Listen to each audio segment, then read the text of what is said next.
الحمد لله الذي نحمده ونستعينه ونستغفره ونعوذ بالله من شرور أنفسنا ومن سيئات أعمالنا من يهده الله فلا مضل له ومن يضلل فلا هادي له. أشهد أن لا إله إلا الله وحده لا شريك له وأشهد أن محمدا عبده ورسوله. يا أيها الذين آمنوا اتقوا الله حق تقاته ولا تموتن إلا وأنتم مسلمون.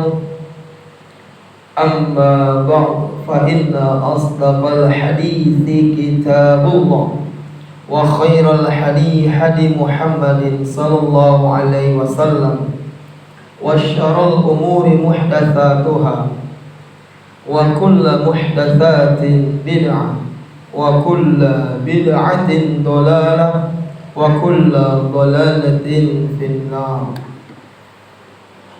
Kaum muslimin, sidang Jumat yang dimuliakan Allah Subhanahu wa taala. Marilah kita senantiasa bersyukur kepada Allah Subhanahu wa taala atas begitu banyak nikmat yang Allah berikan kepada kita. Nikmat iman, nikmat Islam, dan nikmat sehat. Salawat serta salam semoga tercurahkan kepada baginda Nabi besar Muhammad sallallahu alaihi wasallam, kepada keluarganya, kepada sahabatnya, kepada semua pengikutnya yang istiqomah. Kaum muslimin sidang Jumat yang dimuliakan Allah Subhanahu wa taala. Dan juga marilah kita senantiasa tingkatkan kualitas iman dan takwa kita kepada Allah Subhanahu wa taala dengan bersungguh-sungguh menjalankan apa yang Allah perintahkan dan bersungguh-sungguh meninggalkan apa yang Allah larang. Kaum muslimin rahimakumullah, pada kesempatan Jumat siang hari ini kami sedikit ingin menyampaikan tentang bagaimana kisah Nabi Ibrahim alaihissalam. Kita ketahui bersama ketika Nabi Ibrahim menikah dengan Sarah puluhan tahun, ketika menikah dengan Sarah, Nabi Ibrahim senantiasa berdoa kepada Allah, Rabbi habli minas solihin, Rabbi habli minas solihin. Ya Allah, karuniakanlah kepada kami ya Allah anak yang soleh ya Allah. Itu beliau selalu lantunkan doa. Hal ini diketahui oleh istrinya Sarah. Wahai suamiku, sesungguhnya aku ditakdirkan oleh Allah tidak memiliki keturunan.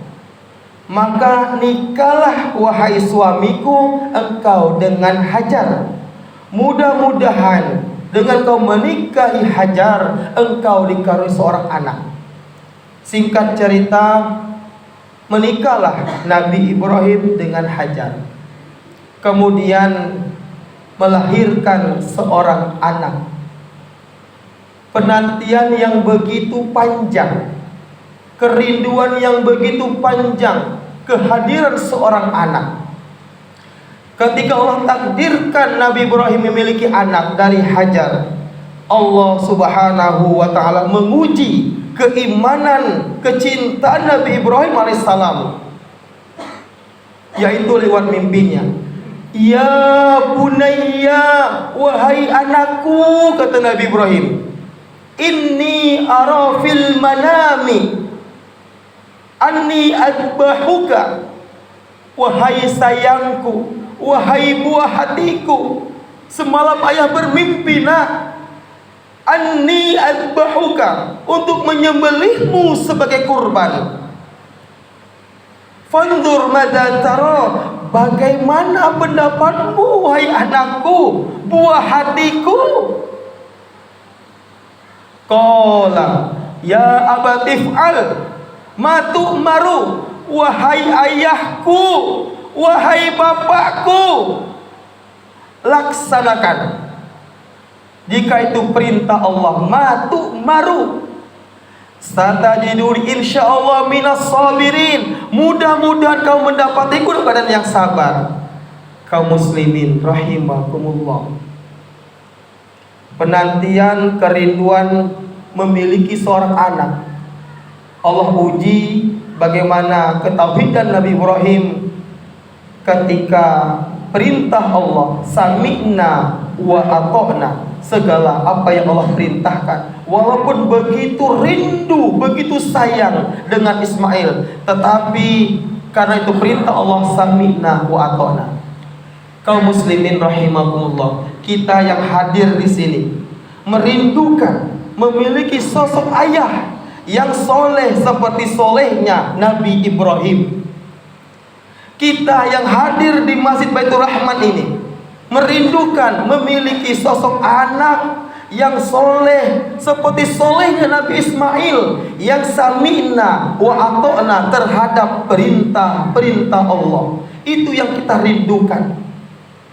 Kehadiran anak adalah titipan Allah yang dititipkan kepada kita. Bagaimana tugas kita selaku orang tua? Menjaga, membimbing anak titipan Allah Subhanahu wa ta'ala tersebut. Karena harta yang paling agung, harta yang paling mulia, memiliki anak yang soleh dan soleha. Kenapa? Sebab karena mereka lah yang nantinya yang akan mendoakan kita ketika tubuh ini terbujur kaku di alam kubur. Anak yang soleh soleha akan keluar dari mulutnya, Rabbighfirli wali walidayya warhamhuma kama rabbayani shaghira. Ya Allah, ampunilah dosaku ya Allah, dosa ibu bapakku, sayangilah mereka sebagaimana mereka telah menyayangiku sewaktu ku masih kecil. Kita selaku orang tua butuh doa ini. Ini yang kita butuhkan. Ketika tubuh terbujur kaku di alam kubur, malaikat ingin menyiksa tubuh kita lantaran doa anak kita, Rabbighfirli. Tidak jadi malaikat menyiksa tubuh yang penuh dengan dosa ini. Karena peran orang tua sangat penting jamaah sekalian. Kullu mauludin yuladu alal fitrah fa abawahu yuhawwidanihi aw yunasrani aw yumajjisi, riwayat Bukhari. Setiap anak yang lahir ke muka bumi dalam keadaan fitrah bersih, fa abawahu, kedua orang tuanya ketika Yahudi, Nasrani ataupun Majusi, soleh atau salah tergantung peran orang tua.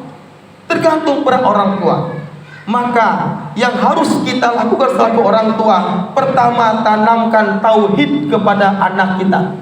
Kenalkan kepada Allah Subhanahu wa ta'ala. Sebagaimana Luqman mengajarkan kepada anaknya tentang tauhid. Luqman ayat 13. Wa id qala Luqmanu li banihi wa huwa ya'iduhu ya bunayya la tusyrik billah inna syirka la zulmun azim. Dan ingatlah ketika Luqman berkata kepada anaknya, ketika dia memberi pelajaran kepada anaknya, ya bunayya, wahai anakku, la tusyrik billah, jangan menyekutukan Allah nak. Inna syirka la zulmun azim, karena menyekutukan Allah zalim sangat besar nak. Tanamkan tauhid kepada anak kita. Sebagaimana Yakub menjelang kematiannya sudah tua renta, dikumpulkan anak-anaknya ketika itu. Yakub berpesan, Al-Baqarah 33. Apa pesan Yakub? Ma ta'buduna min ba'di. Ampun kau sembah nak mun ayah lah mati nak. Ayah kau khawatir nak, mun ayah lah mati kau jauh dari masjid, kau jauh dari Al-Quran nak. Karena harapan ayah adalah kau menjadi anak yang senantiasa bertakwa kepada Allah nak. Yang dikhawatirkan orang soleh zaman dahulu, mata'buduna min ba'di, bukan mata'kuluna min ba'di, aku nak kau makan, bukan. Maka dari itu, pendidikan yang berhasil, semakin tinggi kau kuliah nak, semakin taat kepada Allah. Jangan sampai kuliah S1, S2, S3 semakin angkuh kepada Allah, tak pernah kau menginjakkan kakimu ke masjid. Ini kegagalan dalam pendidikan.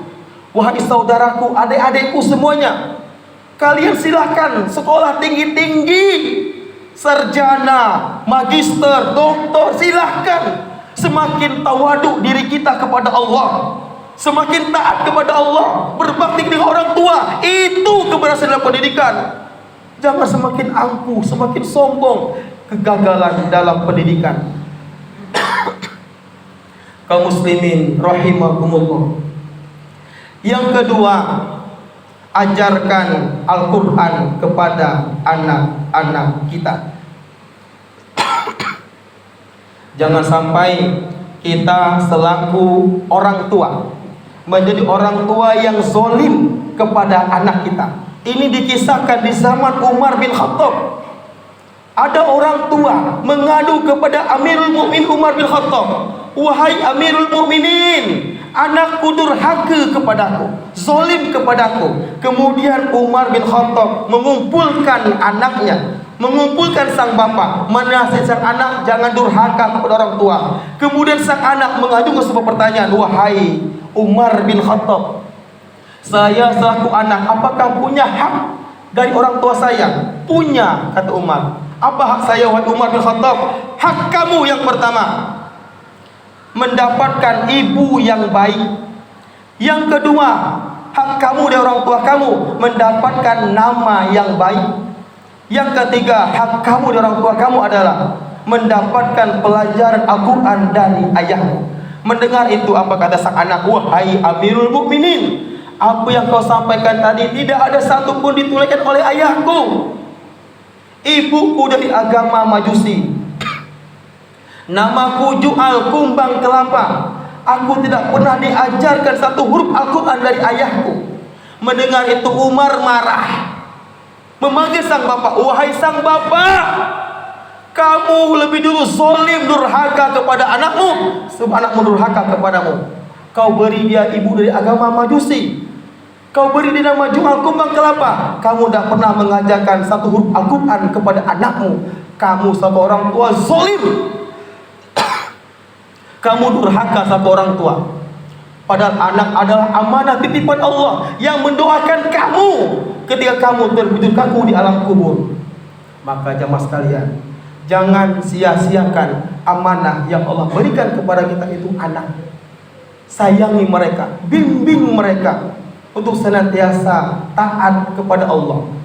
Karena kunci keberhasilan pendidikan adalah semakin taat kepada Allah. Semakin tinggi kau sekolah nak, semakin taat kepada Allah. Itu kunci keberhasilan pendidikan. Bukan semakin sombong, semakin angkuh. Itu kegagalan dalam pendidikan. Karena jamaah sekalian, kita melihat kondisi masjid-masjid yang ada di Kecamatan Tawi Pandan. Lihat, anak SD hitungan jari, anak SMP menghilang, anak SMA menghilang, mahasiswa menghilang. Karena kami pernah berkunjung ke luar daerah, di lingkungan kampus, harusnya lingkungan kampus itu yang memenuhi adalah mahasiswa, tetapi hanya hitungan jari. Aina antum? Kemana kalian? Kemana kalian? Lingkungan kampus itu jamaah sekalian yang harus dipenuhi oleh mahasiswa. Mereka belajar biar ilmunya berkah. Dekatlah yang memberi keberkahan Allah Subhanahu wa taala. Jangan kau jauhi Allah. Ilmu itu biar berkah, dekat dengan Allah. Subuh kesiangan, zuhur kemana? Hilang mereka. Maka mari jamaah sekalian, kita pesan kepada anak-anak kita, cucu-cucu kita, nah taat kepada Allah. Itu keberhasilan pendidikan, Semakin kau tinggi, semakin kau tawadu kepada Allah. Kaum muslimin rahimakumullah, yang ketiga, tanamkan akhlak. Innama bu'istu liutammima makarimal akhlak. Sesungguhnya aku diutus untuk menyempurnakan akhlak. Semakin bagus ketakwaan kita, semakin bagus akhlak adab kita. Semoga kita senantiasa menjadikan diri kita sebagai orang tua yang soleh, menjadikan anak kita anak yang soleh dan solehah. Barakallahu li wa lakum fil azim fastaghfiru innahu huwal ghafurur rahim.